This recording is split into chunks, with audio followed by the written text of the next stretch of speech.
Sujet numéro 3. La mauvaise foi. La mauvaise foi au sens courant, c'est l'attitude qui consiste à nier la réalité en soutenant le mensonge. La mauvaise foi est elle-même différente du mensonge. Une personne de mauvaise foi tente non seulement de nier la réalité, mais elle tentera de se convaincre elle-même et de chercher à convaincre aussi les autres à travers le mensonge. L'individu de mauvaise foi sait foncièrement ce qu'il soutient est faux, mais il y persistera sans tenir compte des barrières de sa conscience morale. En Côte d'Ivoire, cette mauvaise foi anime férocement nos opposants que sont M. Bédier et Seplou le criminogène. Ces deux vieillards qui n'ont rien de sage, complètement dépassés par le génie bâtisseur du docteur Alassane Ouattara, refusent d'assumer la réalité des progrès socio-économiques que leur impose notre Pygmalion, le Cyrus 24 carats, 7 fois éclairé, toujours vainqueur avant la finale. Les deux aïeux, qui sont comme des vieux bateaux naufragés en pleine mer, usent de mauvaise foi pour cacher leurs incompétences durant les décennies de leur gestion boiteuse et maladroite de la Côte d'Ivoire. Dans le cas du tyran hystérique et violent Laurent Gbagbo, il pousse sa mauvaise foi jusqu'à l'inconscience en crachant sur sa propre dignité. Tellement aux antipodes de la réalité, il tente désespérément de nous ramener dans les années les plus honteuses que furent octobre 2000 jusqu'en avril 2011, avec des discours de haine, de xénophobie, charnier, pauvreté, immoralité, mensonge, propos frivoles et j'en passe.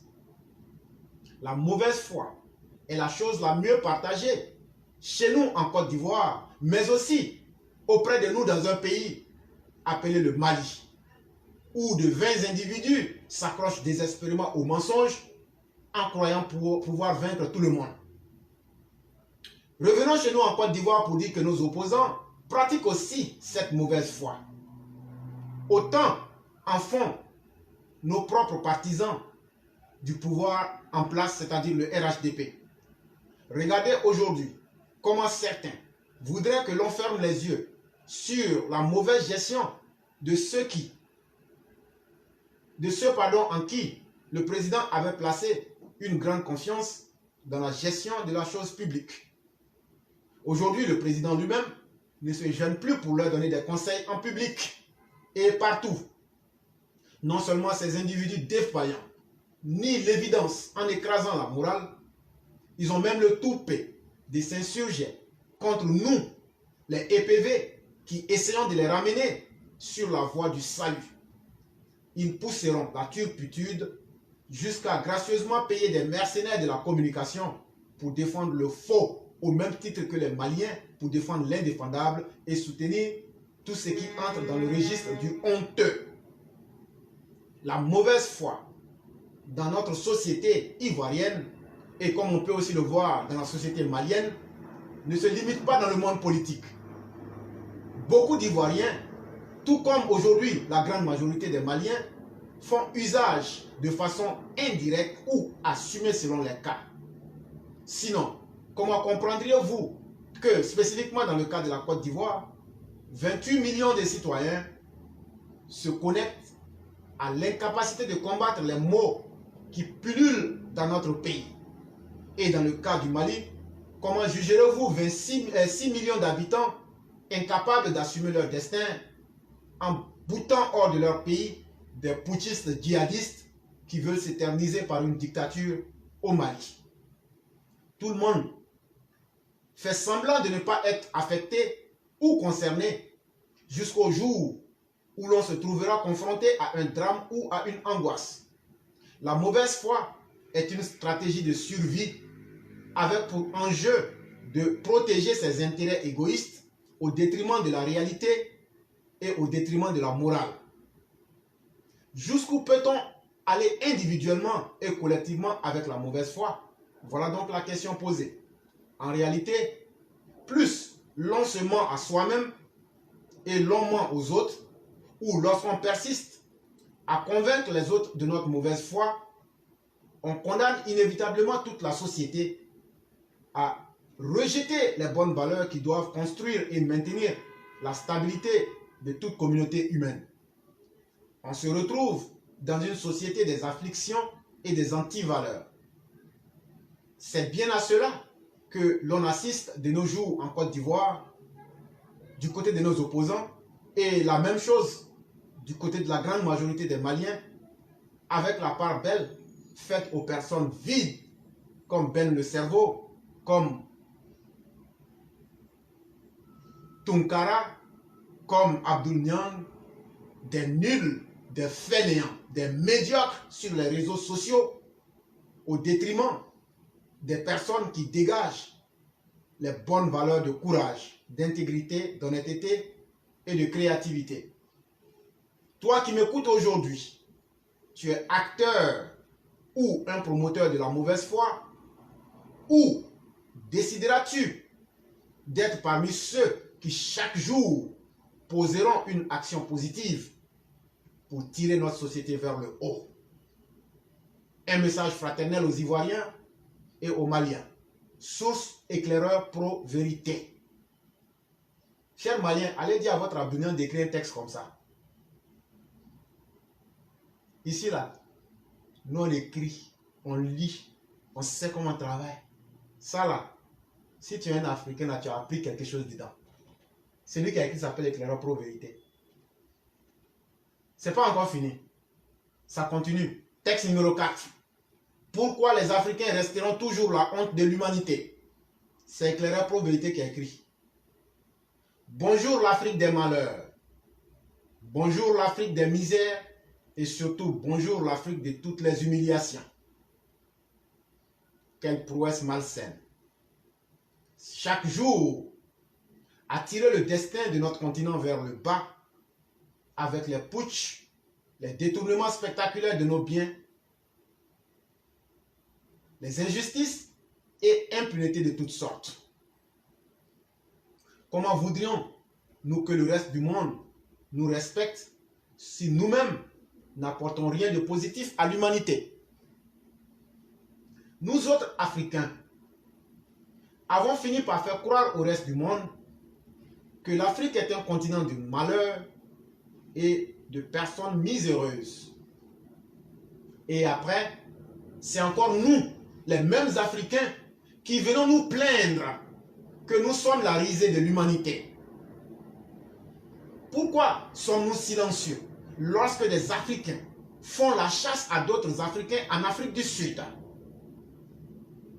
Qu'est-ce qui justifie le racisme, la xénophobie en Côte d'Ivoire, la discrimination entre les Bamileke et les autres ethnies au Cameroun, entre nous, Africains, la discrimination entre les Poulards et les Malinké en Guinée? Que faisons-nous pour corriger ces iniquités?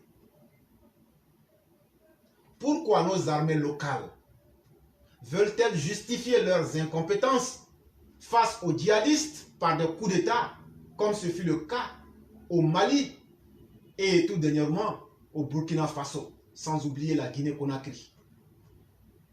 Qui nous encourage, chère population, à applaudir bêtement des putschistes eux-mêmes analphabètes dans nos pays lorsque ceux-ci ne cherchent qu'à remplir leurs poches?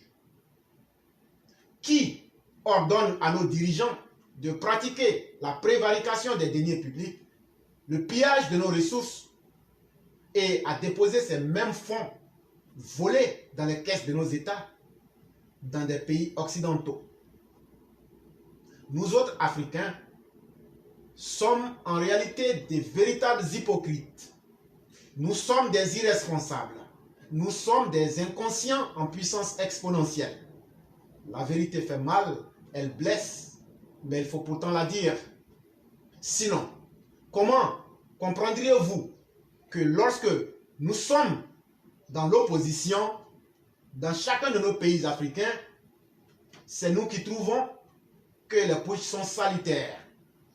Mais une fois parvenus au pouvoir, comme c'est le cas d'Assimi, c'est encore nous qui devenons miraculeusement défenseurs de soi-disant la patrie et des pseudo-républicains, parce que là, nos intérêts égoïstes sont garantis au détriment de la majorité de nos administrés.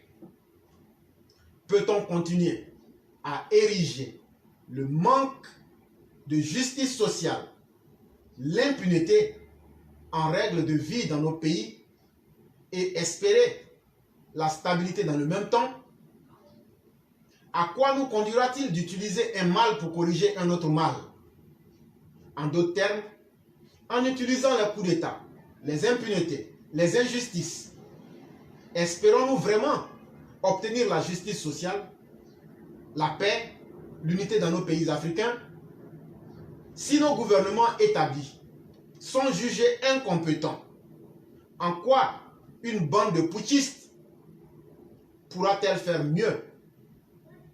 J'en doute fortement.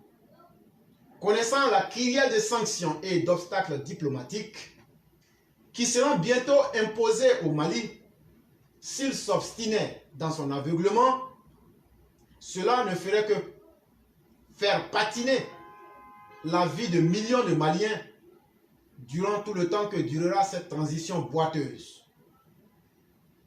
La prime à l'impunité est un boomerang qui explose à la figure de celui qui la pratique. C'est une évidence empirique. Nous autres Africains pensons que nous pourrions obtenir une chose et son contraire à la fois. Cela n'est pas du tout possible, chers Africains.